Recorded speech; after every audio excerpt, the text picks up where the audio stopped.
ordering takeout at home, you know? Right. And so that's where the perfect parcel, my logo, is like this big tote bag. I would put things in there like picnic blankets and toast glasses and desserts, little tic-tac-toe games, like however I could make it fun, a DIY balloon garland for birthdays, candles. If it was for kids, I mean, I really just it was so fun. You got creative with it. I definitely tend to like go overboard, and so it was something I had to really refine and figure out, okay, Crystal, you really need to hone in this menu of offerings. But as time went, people really just gravitated towards the snack box that was in there, because I always thought, well, I have to offer something like for the picnic or for the birthday, and so charcuterie boxes were in there, and that's really what sold. So that's why I gravitated towards people like, can I have that in like a big portion or a big platter or whatever.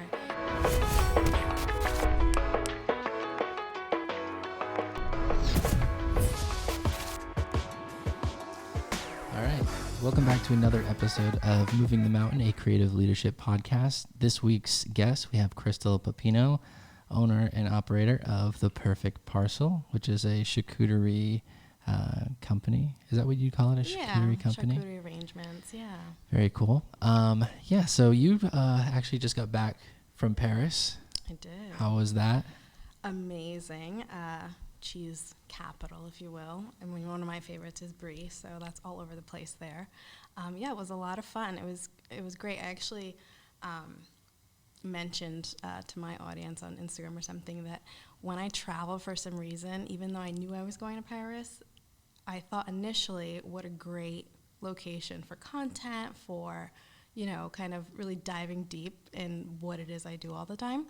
And I get there and I just completely I am not a creative person when I'm traveling. Really? I don't know if that's something mutual with other creatives, but for some reason I think it's a combination of intentionally trying to unplug and get out of the routine you were just in. Right. And it was a foreign language. We don't know where we're going, so there was a lot going on. And we were trying to squeeze in a lot in a short time. We were there for a long weekend, so. Okay, yeah, that's pretty short to go to Paris. Yeah, but it was awesome. It was beautiful. Apparently they have a holiday as well.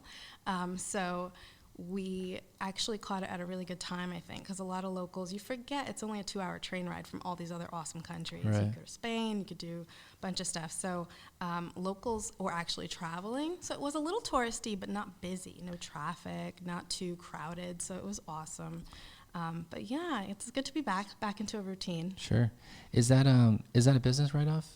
Oh, good question. My husband does all that. So I feel like it could be. I mean, if you're going over there, you're I trying made a different, board. right? You're trying different cheeses and things like that, and Yeah. getting inspired in the city. Yeah, definitely something to look into. I'm definitely still very new at all of this, so even figuring out how to properly pay myself at this point, it's so funny. And I'm sure we'll kind of dive into some of that, but yeah, I mean, I don't know. I mean, it was definitely like a treat yourself thing, and we're, like I said, celebrated 10 years married, so we wanted to do something big, but it was impulsive. We booked it 3-4 weeks before.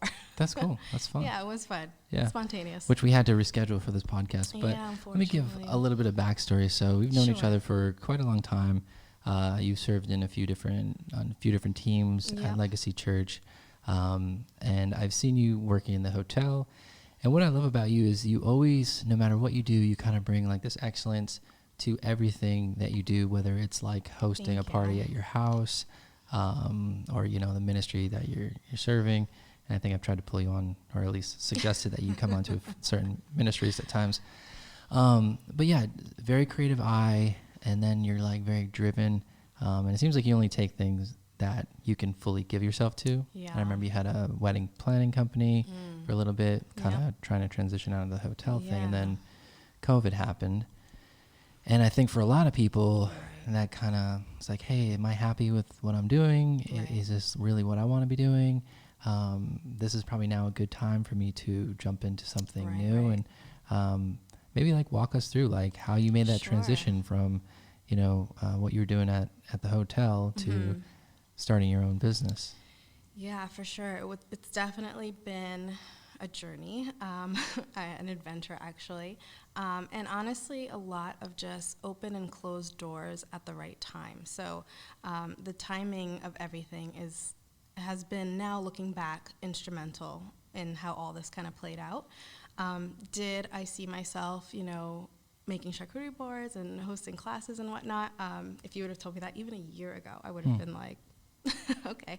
But I think that a lot of it has come from learning who I am and what I'm good at. So like you said, there's a lot of qualities that you've seen in me through the years, and I think that I've started to see that in myself unravel a bit through the years. So, through my local church and the community there and the different teams I've been on, and just bringing my absolute all to that.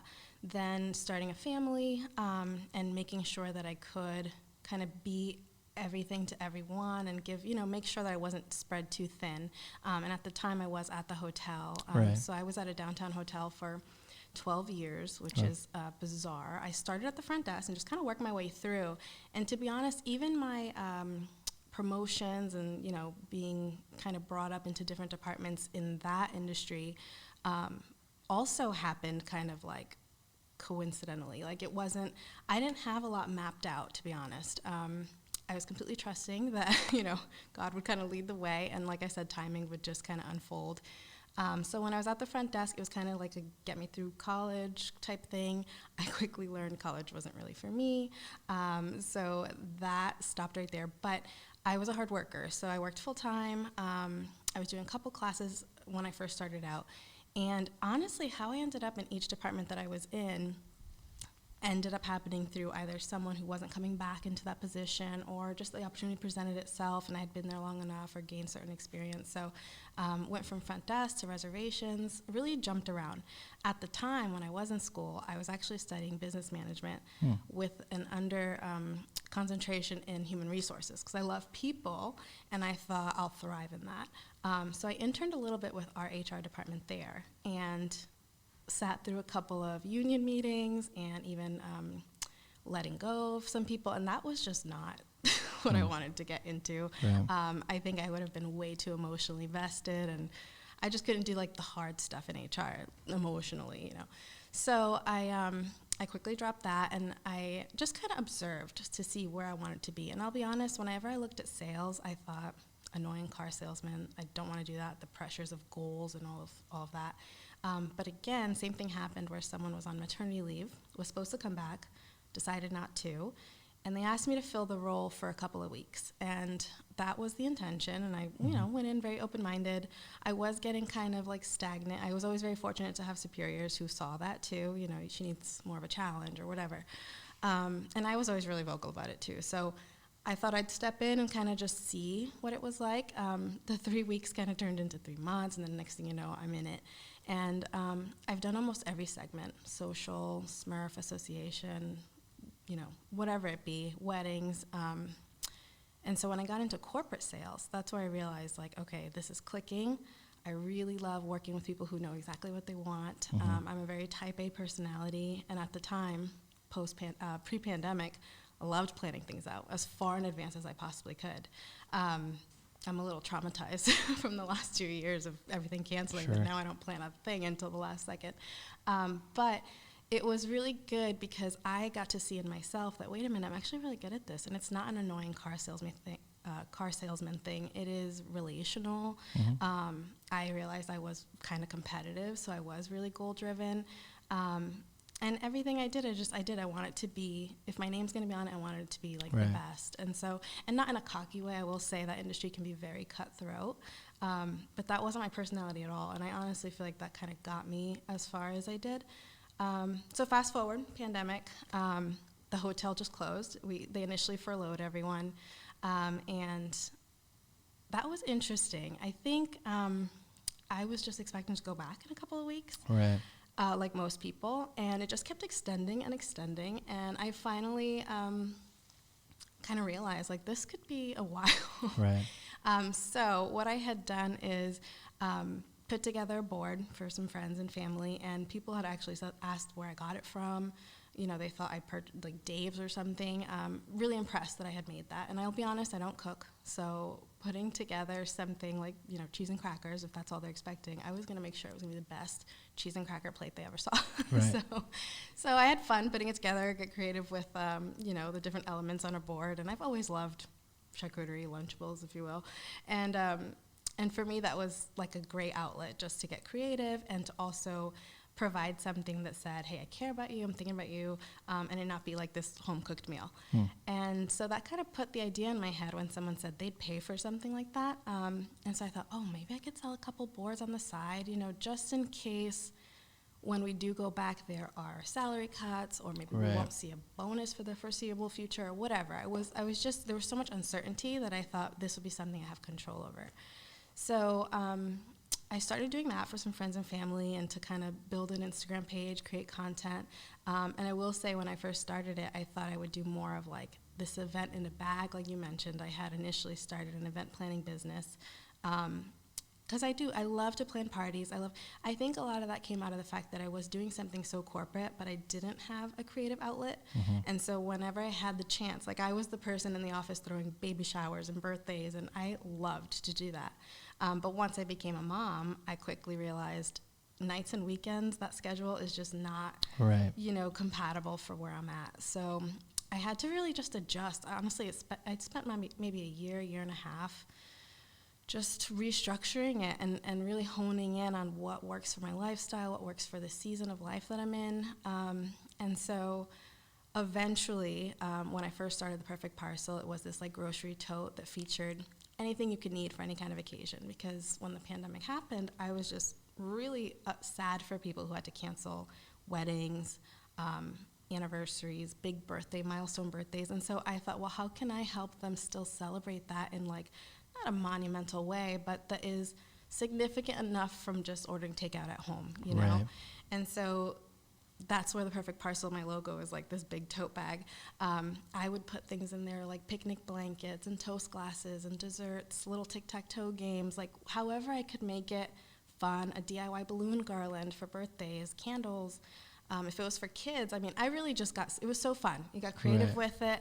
I definitely tend to like go overboard, and so it was something I had to really refine and figure out, okay, Crystal, you really need to hone in this menu of offerings. But as time went, people really just gravitated towards the snack box that was in there, because I always thought, well, I have to offer something like for the picnic or for the birthday, and so charcuterie boxes were in there, and that's really what sold. So that's why I gravitated towards. People were like, can I have that in like a big portion or a big platter or whatever? So it's morphed through the years, or through the months, I should say, because I did formalize the business last summer. I'm actually coming up on a year in June, but I haven't been operating out of a commercial kitchen since November. So I'm still just about a half a year in, you know, formally with all my licensing and permitting and everything. So I'm definitely still learning, but I do feel like I've learned a lot, and I've done that by staying very flexible, teachable. I mean, because I've messed up, or I thought things were going to go over really well that didn't sell at all, you know, so you kind of have to keep that frame of mind of just like, you're going to mess up, you're going to make some poor investments, you know, so that for me has been really liberating and fun, and just really being your own boss and figuring out what that looks like, because you still have to stay on your everything, social media person, the finance person, the creative content person. So it's a lot, but it is fun. And so I think that my sales background and the creative outlet that I didn't have before coming together has been like this harmonious, I don't know, it's finally like meshing. And so that's really exciting for me, because I can't wait to see how it goes. Yeah, you have all the marks of an entrepreneur. Like, you're very creative, but you're also very driven. Goal-orientated, and you just kind of... And I didn't know I was all those things. That's why I'm saying I'm constantly learning about myself. Like, I just was like, I can't be in people's face and sell hotel rooms or cheese boards, even in this case. And now I'm realizing, like, okay, no, you can, and you like to do it, and I can't sell anything that I'm not really passionate about. And I think most people have told me, you can tell you're passionate about it. And so I know at the end of the day, like a lot of my friends know, I'll make fun, like, yeah, I sell cheese. Like, I don't, you know, like, it's not this huge thing. But in my eyes, I just find it so cool that it's a conversation starter. People gather around something you created, and everything is styled and beautifully, you know, presented. Yeah, I mean, it's not just like selling cheese. I feel like you're like offering an experience. You know, I've bought quite a few parcels like over the years, I think probably starting in the pandemic. Yeah. And I brought them to like family occasions and things like that, and everybody loves it. Like they go over, you know, it becomes like the star of the show. They're like, love that. Yeah, they're like, where did you get this? I never get to see it like enjoyed, you know. So it's so fun. Yeah, everyone like it brings everybody so much joy, and it's like good, but like people are just like amazed by it. Yeah, you know. That's awesome. So it's really awesome, and yeah, you just seem to have like an immense amount of success. I do remember when you kind of launched and you were doing like the party in a bag kind of thing. Yep.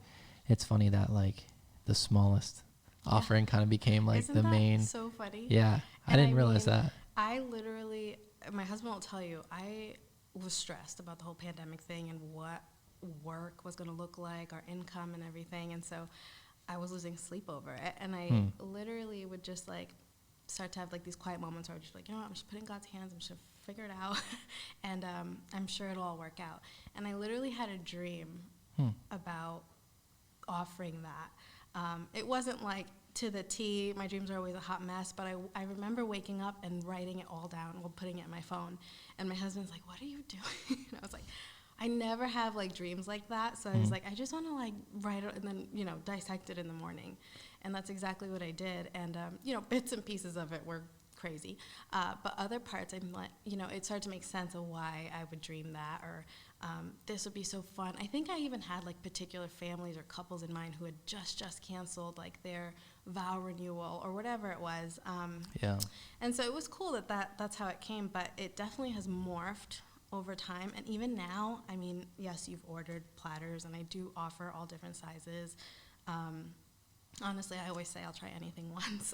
So if you have an idea and it's not on my menu, just let me know. But I have found my niche in regards to, it is such a versatile industry. Even getting licensed and everything in this state was a whirlwind, because, you know, they're kind of like, do we process her like she's opening a restaurant? Like, is she a caterer? Is she, you know, it's very interesting. So you have to tell them exactly. It was a lot of phone calls with the health department and just figuring out what is it that I need to do to be like fully operational and be able to kind of pound pavement, like we used to say in sales, and get, you know, corporate people and all of that. I knew in my mind what it is I wanted to focus on, but I definitely have, even though I was looking for that creative outlet, being alone every Saturday morning or Friday in the kitchen, creating these beautiful, like by myself, it wasn't it still, you know, it was so fun, and I had this opportunity, but it was just like, you know, it was still missing something. And so I was really excited to finally get into offering workshops and classes, because now here I am doing what I love, but then teaching other people how to do the same thing. Because honestly, from what I've heard feedback-wise, is people love to do that, and they just, you know, they don't even know where to start, and it's not as intimidating as it looks.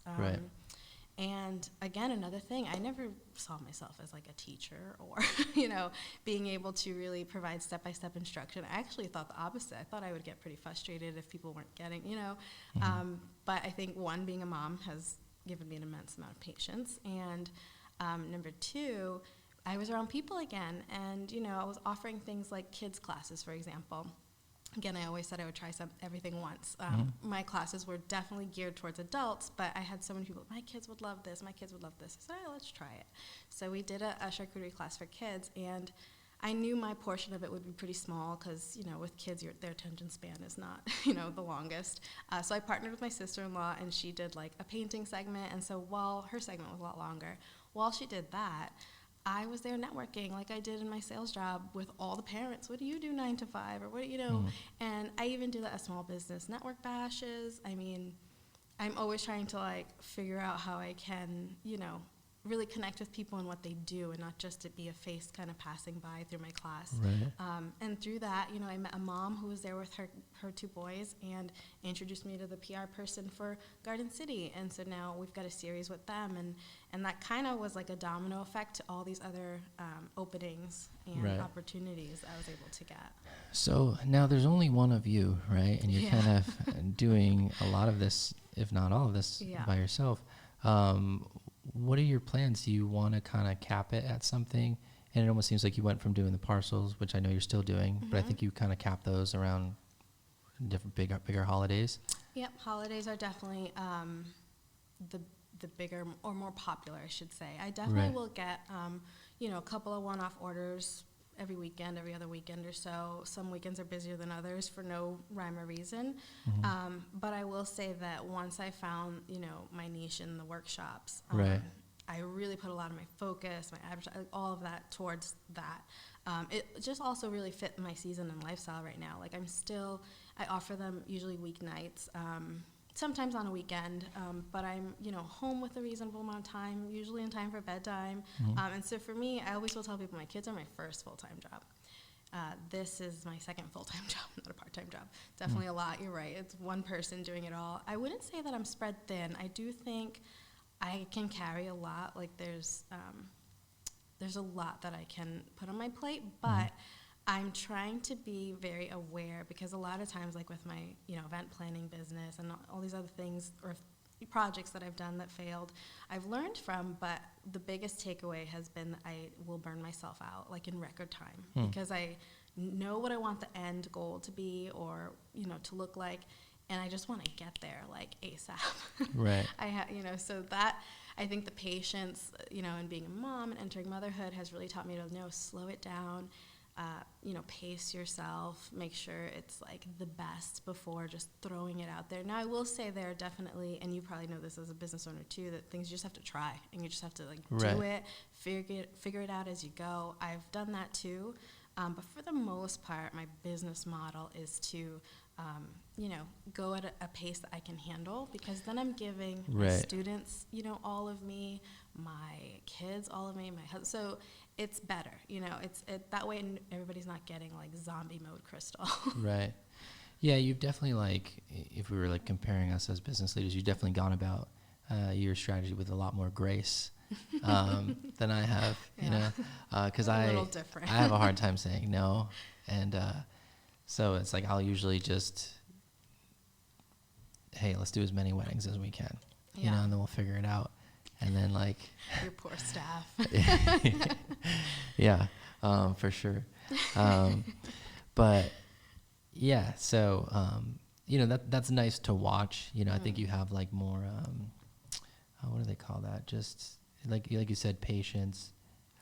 It's different, I'll say, because I haven't really seen it modeled too much, to be honest. And I don't know if it's something that, because I will say, when you're looking side to side, which I try not to do, the whole game of comparison is so toxic, even within my own industry, because it's like, there are times, like I said, when I travel, I get into these creative ruts where even coming back, it's like, okay, come on, let's catch up to where I want to be. But so that's really hard. So I'll put walls up a little bit to really stay in my own lane and do my own thing. And that's how I've kind of been able to, I'm still definitely on my way to success. I wouldn't say I'm the most successful, but for me, and my mental health and my sanity and all of that, I know that I'm going at the pace that's appropriate for me. Right. But comparison wise, it's something that you do struggle with. You have to kind of understand that going 100 all the time is not for everyone. It could be for certain seasons of your business, but I know for me, for sure, once maybe both kids are in school, let's say, and I have a full day to myself, I know I could crush a lot more than I'm handling now. Today on my to-do list was to send a newsletter. That was all on my to-do list. Could I have added a couple more things? Did I try and do a couple more things? Yeah, but didn't successfully get them done, 4th of July content or whatever. But I got that newsletter out. So there's definitely, it's interesting, because I look at my goals from when I was in my corporate job that were, a monsoon, and I crushed them, and I was so proud of that. But I'm just as proud today for sending the one newsletter. So it's very interesting. It's not always apples to apples. I look at you as my friend and other business owners, and I'm so proud, and I see all the success, but I'm not by any means beating myself up for not being at that same level. So you asked about having a staff or being a one-man show right now. I have assistants every now and again that will help me, just high school students or whatever, pass things out at classes or whatever, just for the extra hands. But I think I'm intentionally trying to operate as a one-man show right now, because I don't think that I could effectively lead a staff right now. I mean, I know I have that capacity when the time is right, but timing is just everything where I've learned. Yeah, and I think by not looking to the left and right, like with comparison, is probably allowed you to not focus on what other people are doing and probably be like, navigate, hey, I'm going to go into workshops. I didn't even like see that as like a potential next step. And it almost seems like that's like driving, more business for you than the parcels. Definitely. People want to do it. It's funny because I get a lot of people that say, I don't understand why you're teaching people how to do what you do. Like that, that's always a really funny concept. Right. You're training up your competition kind of thing. Well, I'm, checking out my prospective staff, no, but first of all, I'm creating an experience, I'm creating an experience, which I think that people are just, not that a paint night isn't fun, but it's kind of all that's out there, really. Which is great. It adds like another thing that like,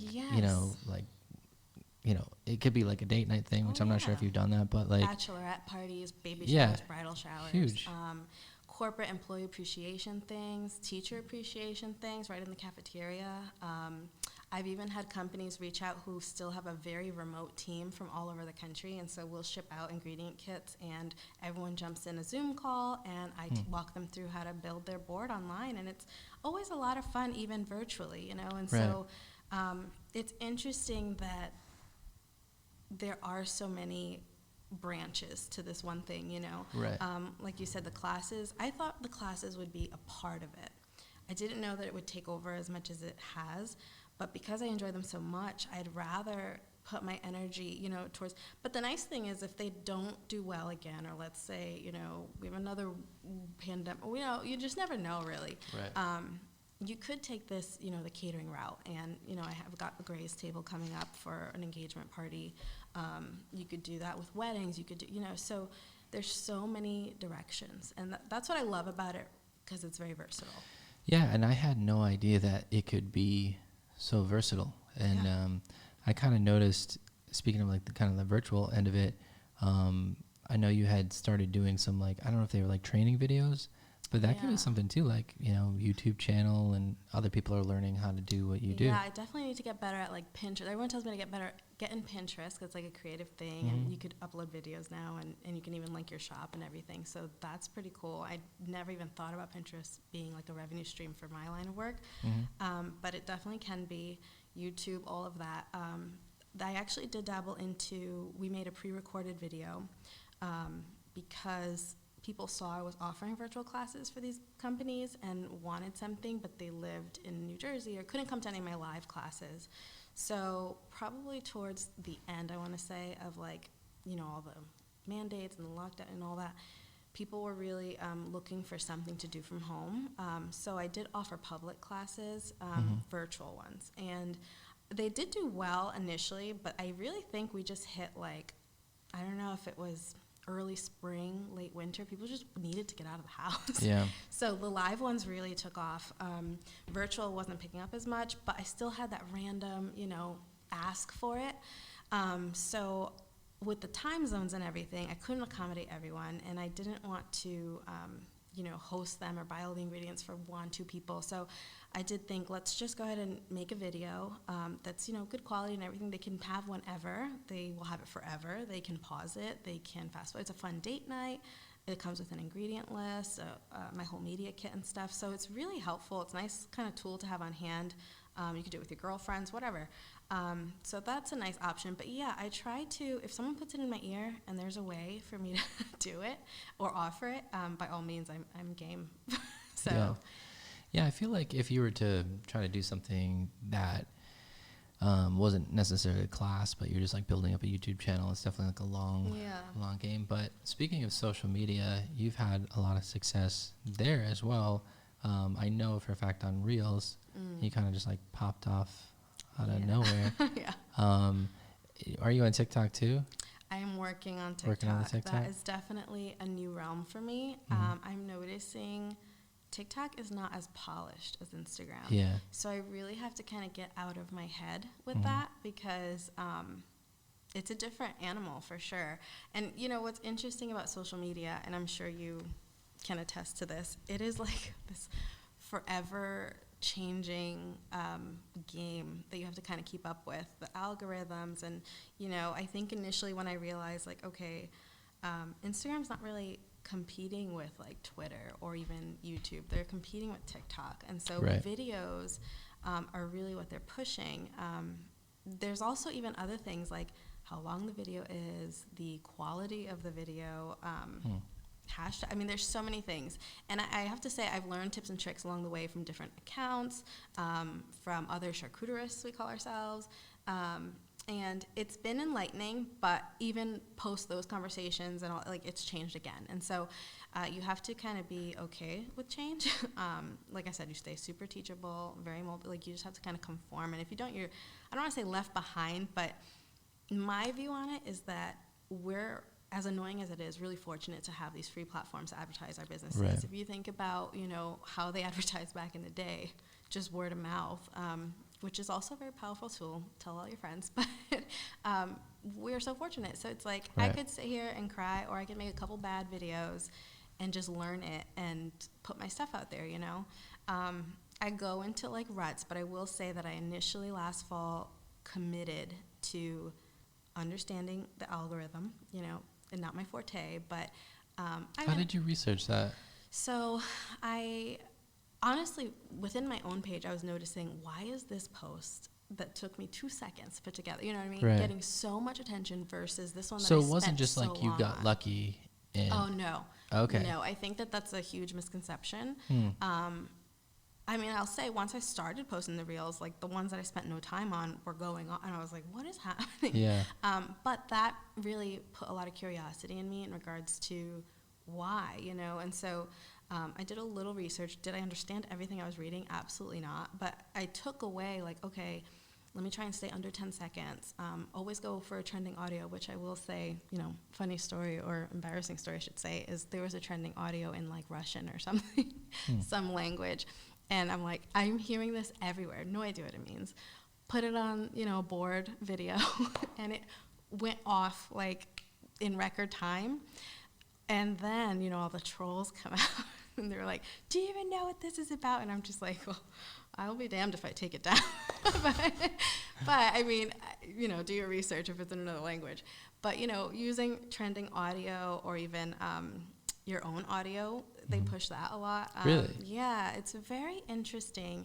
What was one of the ones that I was kind of surprised by too? Because people have just really short attention spans. When you think about TikTok, we're just swiping. If it's not interesting in the first 1.5 seconds, you're swiping. So even if you notice, I clip together like a lot of different parts, they're under a second. Not even a second. They're under a second. I try and really do so the screen's constantly changing on you, so you're getting hooked, hashtags, geolocation, all those things are super important because I did start to also understand my audience. So what is it that people want me to post, I realized that not everyone was local to Rhode Island, so I could post all kinds of random things and I would get, same kind of traffic. But understanding your audience is super important. I think it's like 90% or so of my audience are women. 50 to 60% of those are between 40 and 60 years old. And then another 45% of those are actually local to Rhode Island. So it's very spread out. TikTok is a whole nother animal when it comes to all that. But one that you definitely need to get on board, because I am now entertaining more partnering with brands, and so I've definitely invested in some courses and things to kind of understand that stuff more, because I've had brands reach out and I don't even know what to say or offer. Right. Sure, I'll post a story for some free cheese, but there's a whole once behind it. Right. So that has been interesting to learn. So I do want to get more onto TikTok. YouTube, I mean, some of it's just I only bite what I can chew, right. A little bit at a time. But I finally figured out Instagram. Now it's time to. The nice thing is TikTok does not seem nearly as polished. It's not these pretty, perfectly staged. Right. It's a lot of behind the scenes, the no makeup. I mean, it's. Yeah, it's very raw, and it's still new. Yeah. That's what they're saying. It's still you're early to it. Yeah. So it's if you're posting on it a lot, you just got to be they're pushing consistent. It. Yeah. I mean, so many more eyes are seeing what you're posting versus Instagram, apparently. So, I could post the same video, same audios, and TikTok do way better. And so I definitely need to do better with that. It's just it's hard to jump over. Yeah. What's your highest performing reel? I don't know. I'll have to go back and look, because sometimes, like, I noticed while I was away, I gained like all these followers overnight. We were on a time change too, so when I woke up, I saw it, and I was like, well, I haven't posted anything, in 2 days. I was away, so I was like, why am I getting all these posts? So sometimes I'll go into the reels and see like the views to see which one is going off right now, because sometimes it's one from like 2 weeks ago. That's the other golden rule: never delete a reel ever, because even if you spend a bunch of time on it, it gets 5 likes. For me anyway, 2 weeks later, that thing is like everywhere. Right. So I have quite a few viral ones in there, and they're pretty different from one another. I will say the more popular ones that get interaction, like in stories, are the time lapse. People, I've been told they're very like soothing, just to watch a board be made like really fast. Right. So that's fun. Yeah, it seems like you could do like educational stuff in a very quick amount of time, where you don't have to watch a 30-minute-hour video on how to build this. Right. You could see like little parts of it. Yeah, here's how I do like the Kiwi the flower. Yeah, the Kiwi Star, all that stuff. Yeah, I need to get into it more for sure. I think that's a goal going into summer, especially because I teach classes. I think teaching little snippets of what I do in a class online would intrigue people, so it's for sure a tactic on the list. Yeah. So to your goals, I'm like very goal oriented myself, so it's like anytime I see kind of something being successful, my whole thing is like, okay, we got to exploit this to like the nth degree and like go regional, national with this. So kind of like, what are your goals with it? Is it just like, hey, this is something I like to do, it's a kind of passion of mine, and making some good revenue from it, and just want to like organically build it? Yeah. Or do you kind of see it like, hey, I want to see how big we can actually like make this thing? What's your real vision for the company? It's an interesting question, because I think I'm treading lightly, for sure. I know that I could definitely be going a lot harder. I mean, I do like Facebook ads and all that, and there are things that I definitely push a little, but I was telling you when I was coming in that I'm in like this weird in-between of making sure that I'm busy enough, so staying relevant, posting enough, to really maintain, turn a profit and everything, but not to the point where I do the normal pattern that I do, where I go crazy and burn out, because that is my history, and so I'm kind of trying to learn from that and really pace myself. But I'm goal oriented too. I mean, like I said, I'm really competitive, and so I will set monthly goals. I know personally, like especially when I was called back to the hotel after our year-long furlough. Yeah, I remember that. I had my son during the pandemic, and we did plan for more children, but did hold off after everything happened last March. But come August, we didn't really see much changing. So we were like, well, let's just do it. I mean, if I have like a sick pregnancy or whatever, at least I'm home, So we went for it. We had my son, still wasn't back at the hotel. But postpartum was kind of when they started opening the hotel back up and bringing people back on seniority. Right. And I had been there 12 years, so I was kind of, coming up on my turn as far as coming back. And I don't know if I just had so much going on, because while I was on maternity leave, or right after I had him, I did decide to formalize the business, because a year in, I'm thinking, it's not looking too good. Right. So especially for a hotel. Yeah, so I did, go through the whole process of getting licensed and insured and certified, the whole thing. And so I felt like I had that in my back pocket, but I also was still very unsure, like, there was so much uncertainty. There was, and for a type A person, like that messes with you. And so when they did call me back, to my surprise, I didn't like jump, like I didn't, chomp at the bit to be like, okay, when do I start? I had a lot to really consider, and the daycare thing was a mess. Some of them are closed. They were really expensive. The good daycares out there, and I didn't have family this time around like I did with my daughter to help out when I went back to work. And so for a lot of reasons, I thought timing-wise, it just didn't feel right, which was weird, because almost our entire team had gone back. We had all been there a long time. Like, longevity was something we prided ourselves on. So that was weird. I felt like I was kind of letting the team down. Also with, like, no real game plan. I mean, I had all that in my back pocket, but I just had this little baby. I just wasn't sure. And it was a really bizarre thing. Definitely a leap of faith moment.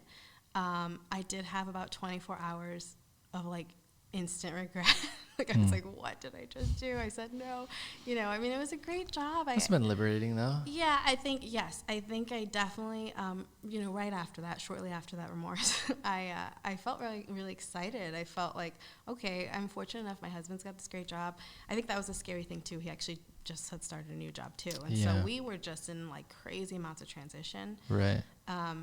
But yeah, I mean, I was like, wow, I really can just do anything here. And so I went for it. And that's when my hunt officially started for a commercial kitchen, because I knew I couldn't work out of my house. Right. So I felt like I had a little bit of time still, but I knew I wanted to be up and running before the holidays last year. And so that kind of put a little pressure on when we were getting like to August, September.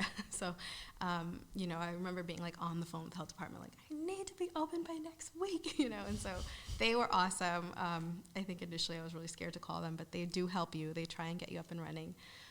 So that was definitely a huge year, 2020, right? 2021, yeah. When I had my son, I decided to leave my long-term career to do this. And so now looking back, because I'm still very fresh in it, I do look at the future, and every now and again when I put the dividers down and I look, you know, all these other charcuterists, because the industry in itself is really growing rapidly. And so, you know, sometimes we were, like, people will say, oh, don't you feel like it's oversaturated? But we all do it our own way. Like, I can literally look at pictures and know, like, who did it. You know, we all have a style and a touch, and so that's pretty cool. And we all go different directions with it. You know, some do the virtual, some do corporate. It's really cool. And when you think about it, cheese and meat's been around forever, since like forever. We've just kind of modernized a way to style it, and you know, so it's art, I say, you know, so it's not going out of style. But when I look at the future, I don't know. I get really torn because people will often say, you know, they send me listings, like businesses who went out and they're like, go lease this place, or go. And I'm just thinking, like, the overhead on that, or I'm not ready for that. It feels really overwhelming. But I also know there's still so much I can do now, you know, as a one-man show. Like I said, when my kids kind of go back to school, or let's say, God forbid, my husband ever lost his job, or, you know, we really needed to, like, I just know I have that competitive nature in me to, like, figure it out and do, you know, so really go, like, all the way. And I have friends who do all of the things. They do workshops, they do individual orders, they do graze tables. I mean, they do all the things. And so I could definitely do that. And I've been fortunate enough, too, to see the success in it. I mean, I've had friends who are opening their second store location. So it's like, I know it can be successful. There's just definitely, you know, a rhyme or reason to it. So it's figuring that out. Because I do also see the other side of it. People kind of jump right in, have no idea, you know, and kind of crash and burn. And so I would go into it very, like, tactfully, is that the word? you know, like, I would really plan it out as best I could. But a lot of it is taking another leap of faith too, I think. So, I mean, I have to say, I never saw myself. I always joke around and say I traded in the heels for the hairnets because it's something I never thought I'd do, but I'm happier. I feel more creative. I feel more in control. I love that I'm providing something that, you know, draws community together. Like, when everyone says the kitchen is the heart of the home, and it's like, the fact that I get to create something that is a conversation starter, like where these cheeses are from or whatever, it's really cool to me. And I wish I could see the enjoyment part of it. Yeah, it really does elevate, like, the event and bring the family together in a unique way. You know, it's like a conversation starter and all that. So it is really cool.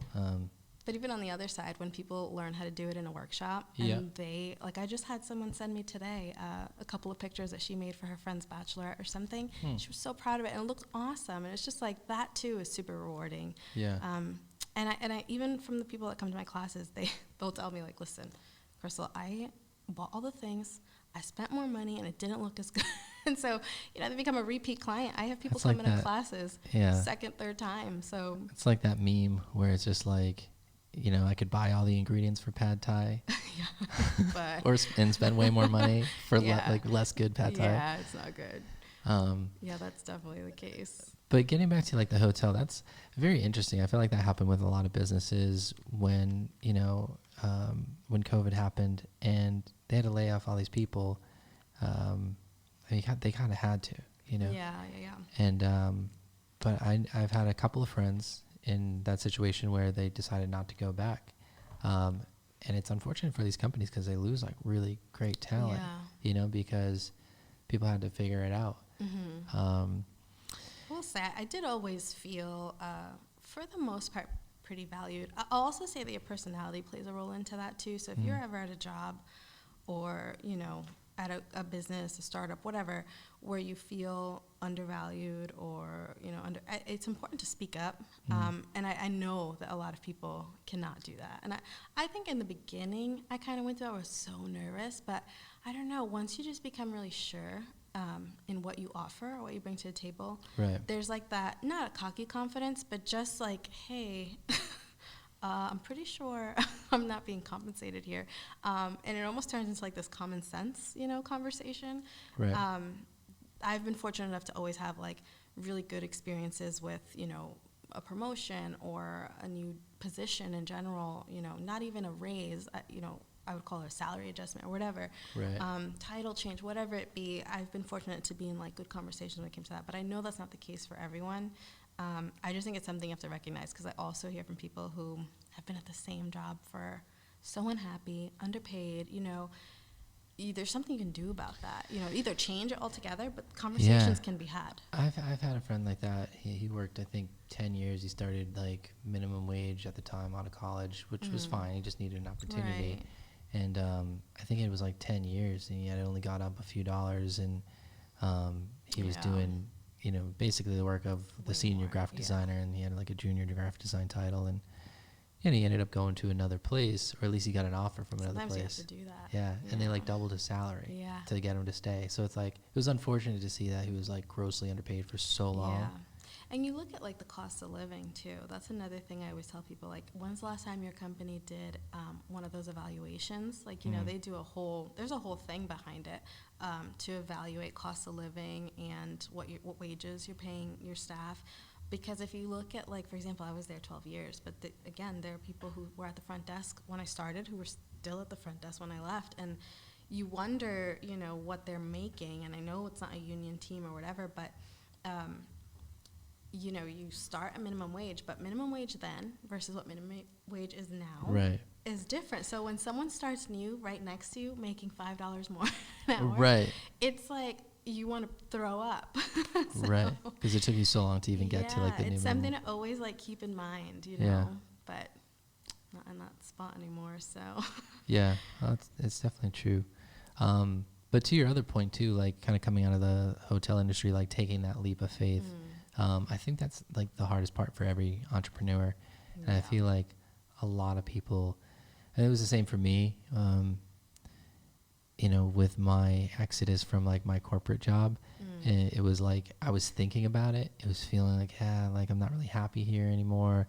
You know, I want to be doing, but like to have that faith to actually be like, I remember having a conversation with my friend Josh at the time. And I'm like, hey, I kind of feel like I want to go quit my job and drive Uber so that I can like easily transition into like, you know, what I want to be doing. And I'm like, but that's crazy, right? You know? And he's like, you know, if that's what you want to do. And I didn't have like a college education, so I was at like a good job and all that. So they made the decision for me. Like I got let go. Like I was already thinking about it, and then like, you know, something happened. They're like, we're gonna let you go. And I was like, all right. And there is like that moment of like, you feel like kind of a little freaked out, like, oh no. And then there's like that liberating feeling, and you're like excited, but so much better. I feel like if you're an entrepreneur deep inside, you know, like, because sometimes that will happen, and you know, people they just stay there. They're like so fearful, and it's because they don't have like that inner, you know, entrepreneurial spirit to be like, okay, no, we're gonna do this thing, because you know, I always say everyone needs like a Josh in their life. I was like, you know, just do it, because society tells you, no, you should have a job that provides insurance, that provides, you know, a decent wage, you know, structure, even our parents, right?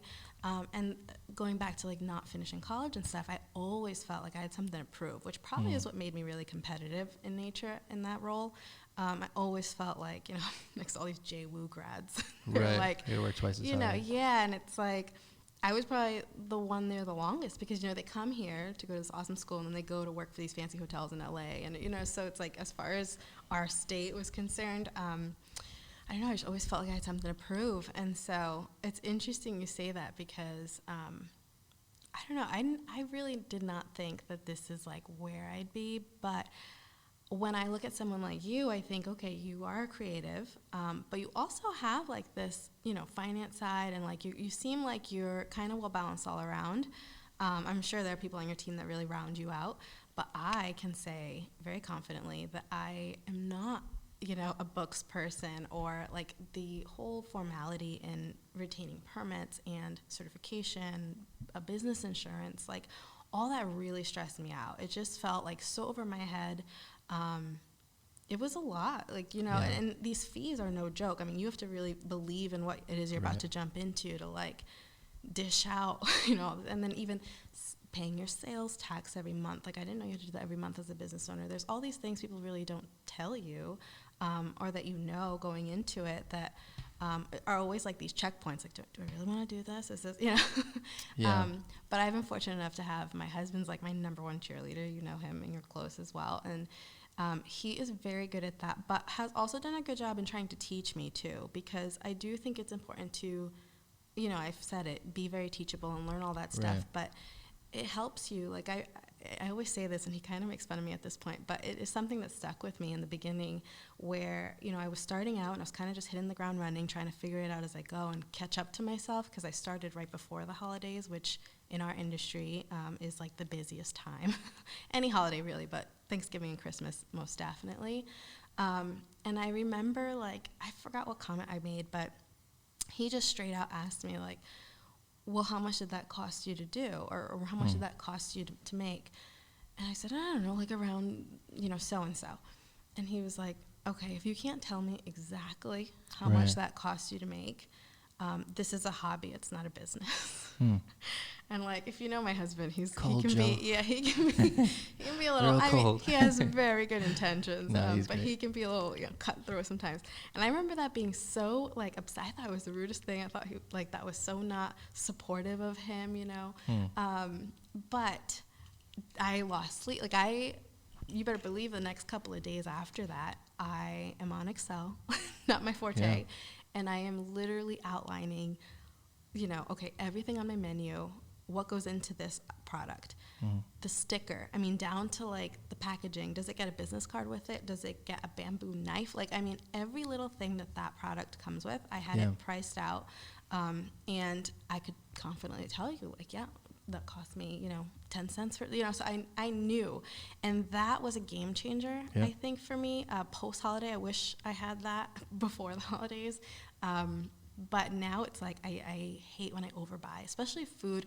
What I offer is a perishable. And so for that, that's why it's really important to me to like brand really well and like have things, tastefully logoed everywhere, because it's gone. When it's, when I eat it, it's gone. And so, but because of that, it's like I hate wasting food. I hate overbuying. I hate underbuying and having to go out 3 times to the grocery store, because I already go to so many to, get the best. And that's your time too. Yeah, and so so that was game changer for me. And it's always like, the Josh or whoever that says that one thing that just pivots. Like that for me was really pivotal. And, he thinks it's like a thing I make fun of, but it really was instrumental as far as like taking it seriously. It's so true. Like, I feel like as you start out, right, you can only focus on one thing. And usually the first thing you focus on is the product. The thing you're good at, you like to do. Yeah. It's like, this is the thing that I'm doing. Right. And then as you grow, there are like other things that you got to focus on. Then it probably became like the licensing and like, I got to, QuickBooks. I got to figure out these things. But it was the same for us too. Eventually it became all about like data. And like that is just like such a game changer, to know like your cost per lead, the closing rate per storefront, right? Because then you can really make data backed decisions of like, hey, where are we going to put our finances? You can set your margins. It's like, hey, this is I'm at only like a 30% margin on this, I need it plus my time. Like, and the food industry alone is like, I mean, I don't know if you know this, but it's hard to be profitable. Oh, well, especially, I mean, so much has changed in the last few weeks as far as just the inflation and everything, and like trying to keep those spreadsheets up to date is right. hard. Right. Because everything is priced out by ounces and by all that. So it's cool that's too. If you have it all itemized, you could actually list the new prices and put like how much every, this is how much brie cheese went up. Yeah, it's actually wild. I mean, I definitely need to do like a fresh reset of that whole thing, but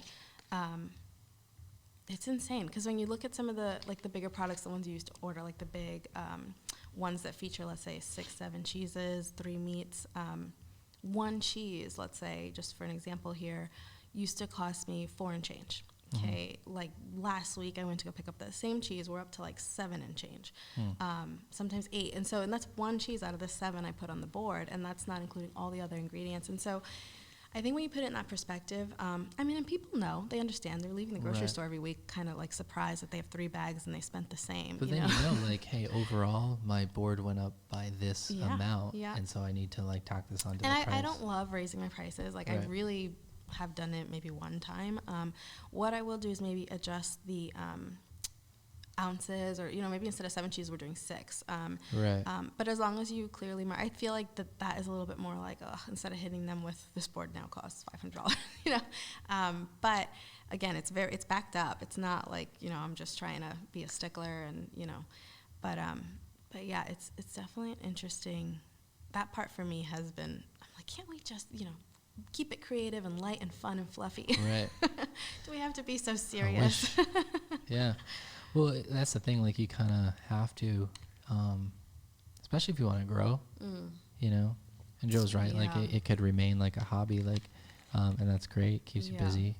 But yeah, I've just recently started looking into delivery services, and that would probably be my next step. Like, when it comes to goals, like you were asking earlier, I probably do like the more obtainable, smaller ones, like for a shorter period of time, short-term goal, and then long-term, honestly, TBA, I just feel like you just never know. Like I said, the pandemic really messed me up, Sean.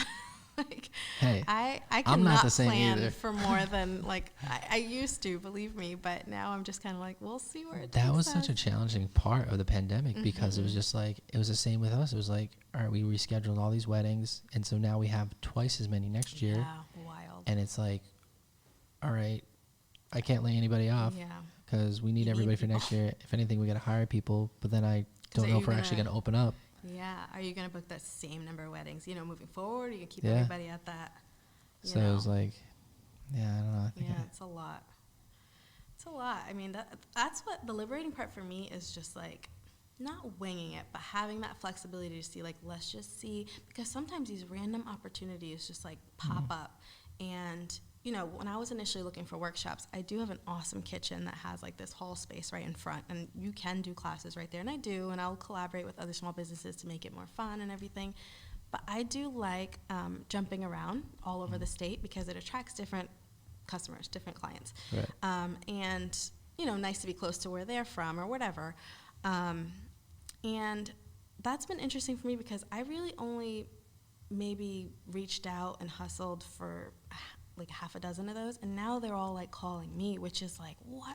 Right. Like, that to me is just, I still get like, I can't believe they want me to, so that's huge. The product is so good that I feel like that's, that's in itself, like, that's going to bring you a ton of business, because every time you bring it, like, I brought it to my families, and it was just like, there's 10, 12 people there, and they all raved about it. If it was like a run of the mill, no one probably would have said anything. Yeah, but, exactly. Yeah, I think it's awesome, and I feel like there's so many avenues for what you do.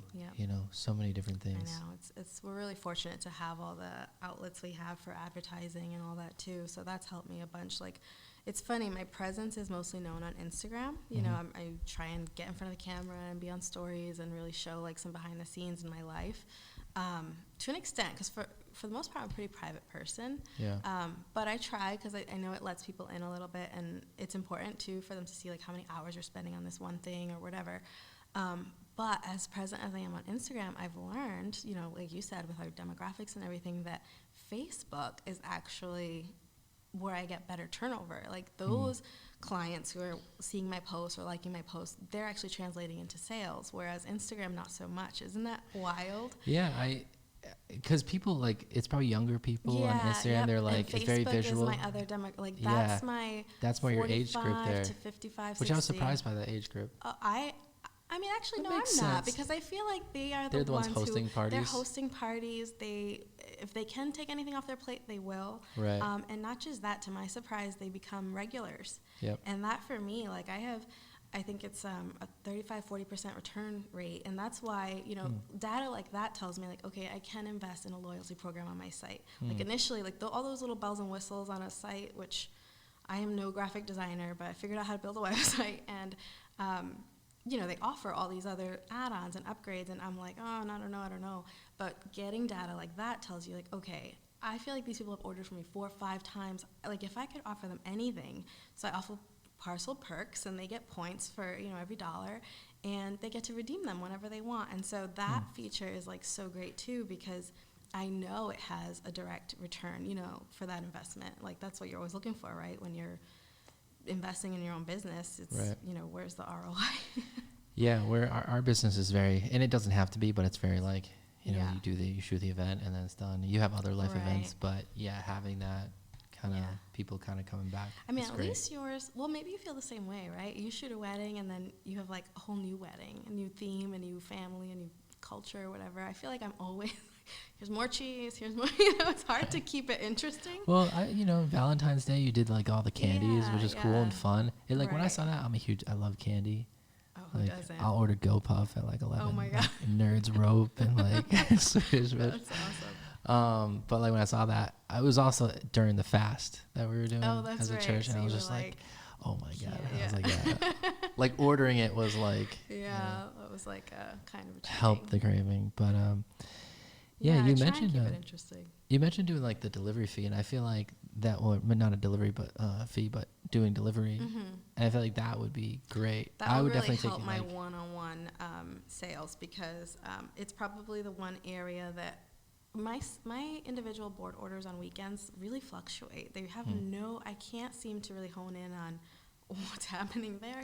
Some weekends, and honestly, when I don't have any orders on a Saturday, I'm like, praise, let's go to the zoo, family. It's like, it's a nice surprise, because most Saturdays that's like my work day and my husband's not working. So, depending on what the week is like, sometimes I need that break. But for the most part, I wish I could really gauge like why that happens, and then other random Saturdays, not a holiday, would be booked up. And so it's pretty interesting. But what I will say is I know right now, currently in the business, I only offer pickup. Just again, I'm really trying to accommodate it to my lifestyle. I know it seems kind of like, oh, how does she think she, but it's been great, because one, it's validated the fact that people will still order because they want it, so that's nice. But I do know it will open like a floodgate if I offer delivery, because I personally will pay, if not just as much as what I'm ordering in delivery for the fees. Convenience. Right, people will pay for convenience. So I think that I can add that on. It is one of those features and upgrades on the site that I can partner with like DoorDash and Uber Eats and see how it goes. And so, I'm sure there'll be kinks, and I'll learn from it, and there'll have to be like recovery things, because, nobody's perfect. But what platform do you use that they I'm offer? On Square. Square. Oh, so you can Square Online, or something like that. Yeah, I love that. Squarespace. They're great. That's what it is. Okay. Yeah. It was between that and Shopify. Shopify's a little bit more. I think if so you can link it to DoorDash. That's crazy. Yeah, same with my shipping. So anything that I offer shipping on, I can link different carriers, which is cool. So that's like, awesome. USPS, UPS. I like UPS is the best. FedEx is trash. I mean, that's the other thing too. If you feel like it's gonna open the floodgates, like you could always like bump prices too a little bit. Well, the nice thing is you can throw all the any fee that they are gonna put on you on them. Like I'm not. I think that I would only really cover any portion of it if it were larger orders, or like you could set minimums. It's pretty customizable, which is nice. I just dabbled in it. I'm not kidding, like yesterday.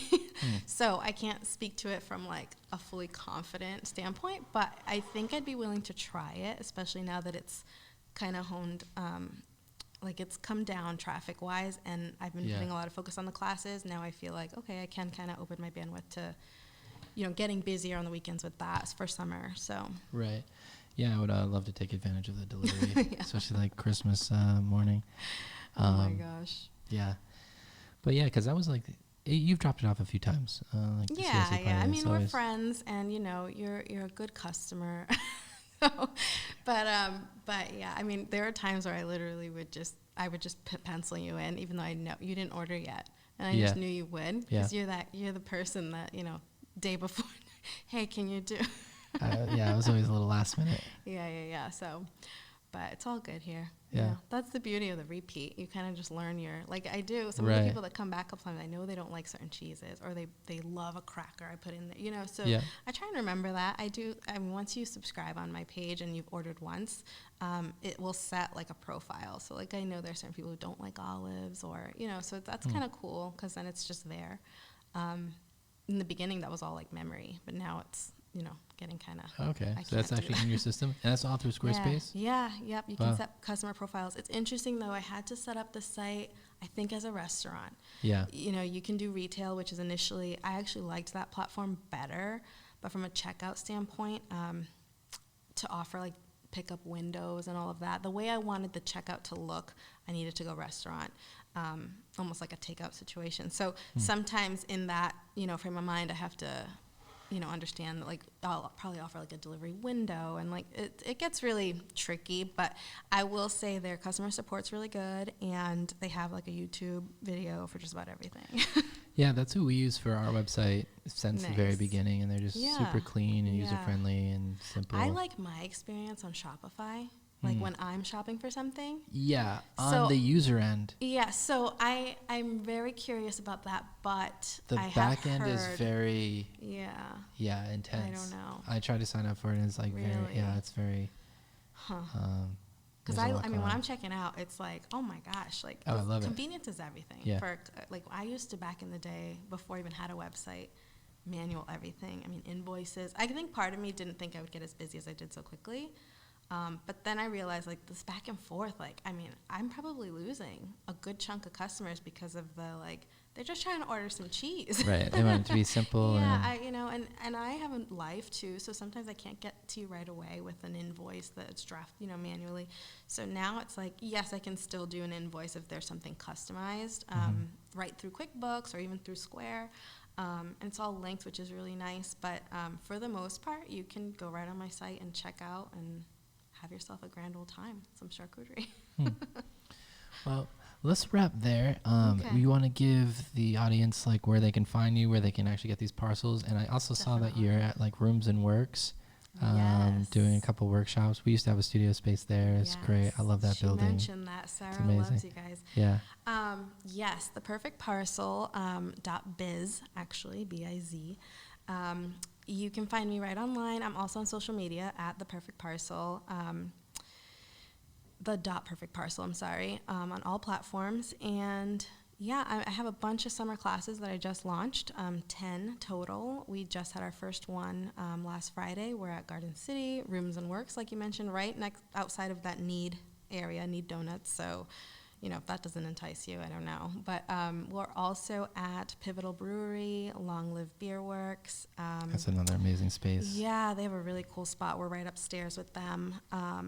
We are at Mount Hope Farm again for a 4th of July theme, as well as Aloft Providence downtown. We are there on their outdoor patio for 4th of July, actually, which is great. So if you ever go to the fireworks like India Point or anywhere really, because we're doing it earlier in the day around 4 on a Monday, so you can build your board, bring it to your picnic that night, or go see some fireworks with it. So we have a bunch. We're really excited. And then when we do host them at my kitchen in Conimicut Village, which is in Warwick, we usually collab with another small business owner. So the 2 that we've got going on in July are Pilates and Platters, which we're going to have a Pilates instructor come and do a mat class right outside on the lawn. And then we're going to come in for a quick board and then paint and plates. So we're going to have a paint night, an adult paint night. So that's going to be a lot of fun.